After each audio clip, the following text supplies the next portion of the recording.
You always hear about Microsoft and Apple. What about IBM? Just leave a like, subscribe, turn your notifications on, make sure you leave a comment, and enjoy the video. International Business Machine Solutions, or IBM for short, is known for their contributions to technology and computing. But do you know the top 10 facts that every IBM fan should know?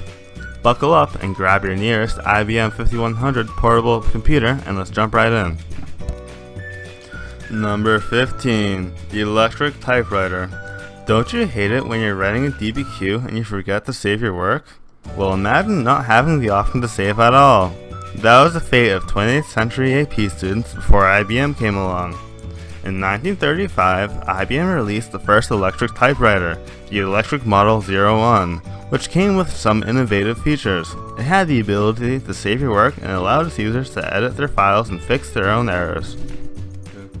Number 14. IBM's changes to the American workforce. Do you like your workplace today? Chances are, if you have a job and live in the country with access to YouTube, it may be thanks to IBM that you don't hate your job.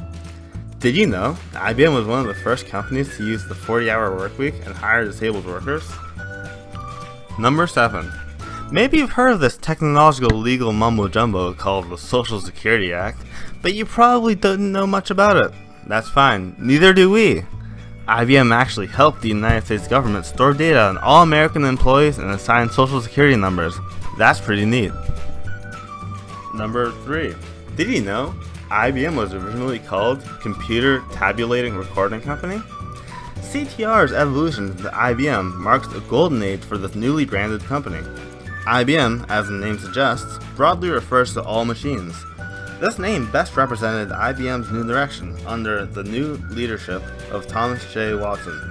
Under his leadership, IBM profits soared to $9 million. Number 1. IBM's involvement in the Holocaust.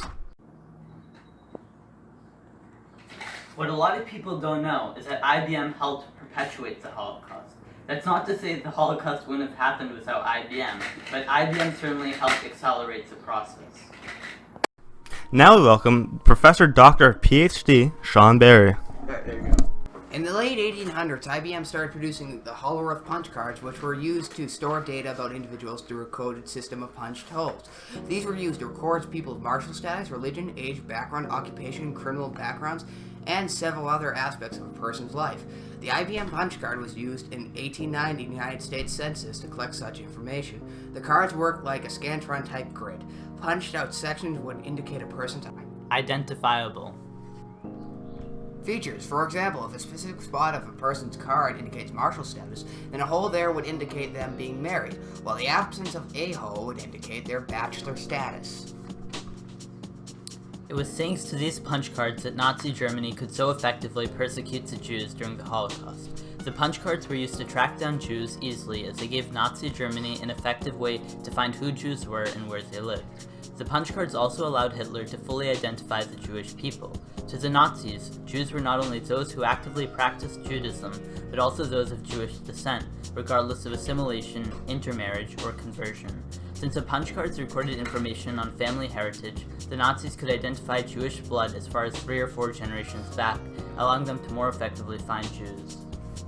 The punch cards helped the Nazis carry out the Holocaust with minimum German resistance. Hitler did not go after all Jews at the same time. He used the information he had at his disposal from IBM's punch cards to target certain groups of Jews, often those who anti-Semitic Germans would feel the least connected to. For instance, Hitler began by enslaving wealthy Jews who had recently immigrated from Eastern Europe. He was only able to find these specific Jews thanks to the data recorded on punch cards collected during census. The efficiency of the punch cards provided by IBM accelerated the Holocaust. So much so that if IBM had not been in trade relations with Germany, perhaps the Holocaust would not be at the scale that we understand it to be at today. Perhaps the most frightening fact about IBM's involvement in the Holocaust is that IBM actively reached out to Hitler to make money from his needs. When Hitler comes into power in January of 1933, IBM does not see an evil dictator, but rather a walking paycheck.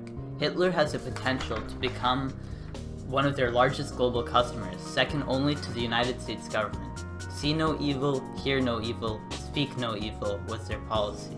IBM officials were constantly in Berlin to monitor the activities of their German subsidiary, Didnt.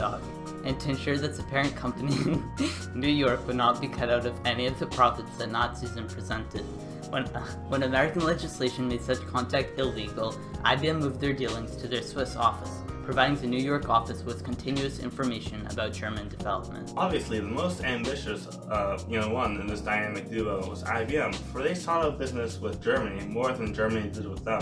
It seems it's time for the mystery document. What is this? It seems to be a letter from Thomas J. Watson from IBM to Adolf Hitler. Before leaving Berlin, I wish to express my pride in and deep gratitude for the high honor I received through the order with which you honored me, valuing fully the spirit of friendship which underlay this honor. I assure you that in the future, as in the past, I will endeavor to do all in my power to create more intimate bonds between our two great nations. My wife and my family join in best wishes for you, Thomas J. Watson, International Business Machines. The small inference is that Watson is kissing up to Hitler to impress him so that they can become business partners. On the other hand, the big inference was that IBM was economically tied to Germany. IBM actively reached out to Hitler for the sake of profit and profit alone. Oh, there's another document in here.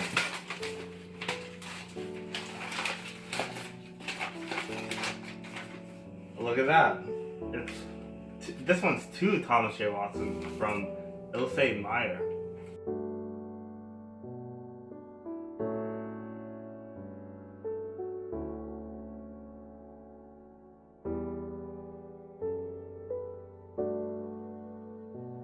The literal info is a German Jew is asking Watson for help finding a job.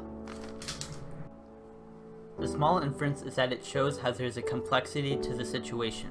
One might think that Watson is anti-Semitic because of how he helped Hitler, but the reality is that he did not hate Jews. This source shows how he probably helped Jews at some point, or at least wasn't openly anti-Semitic. Otherwise, a Jew wouldn't be asking him for help. The big inference here is that it shows how Nazi Germany made use of IBM's punch cards to store data, especially since the source makes reference to the Hollerith punching machine. While IBM officials themselves were not Nazis, they sought to associate for Nazis for the sake of profit and profit alone, with little to no moral qualms. Although IBM should be honored for its contribution to progressive workforce reforms, it should also be held accountable for its active role in perpetrating the Holocaust. Additionally, IBM's actions in the Holocaust parallel the actions of many businesses today when they put profits before moral responsibility. For instance, the once popular site Facebook is known to collect intensive data on all of its users in order to supposedly customize their feeds and personalize their experience based on their interests. Facebook sells this data to third-party companies in order to make a profit, similar to how IBM helped Hitler in order to make money.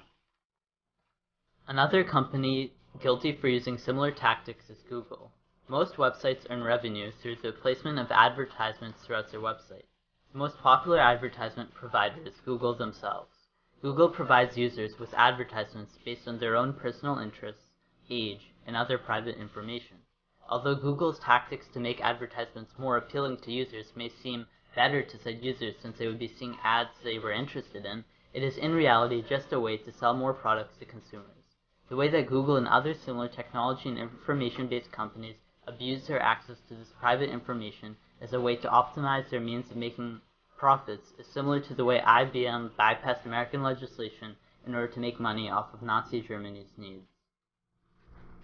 Lastly, Apple uses comparable tactics to produce their products at a cheap price. Apple is famous for selling millions of iPhones a year, but something that might not be known as well is that Apple actually uses sweatshops to produce their products at a cheaper price than normal. This is similar to how IBM put profits before moral responsibilities in helping the Nazis, because Apple is endangering the lives of human beings simply to make money.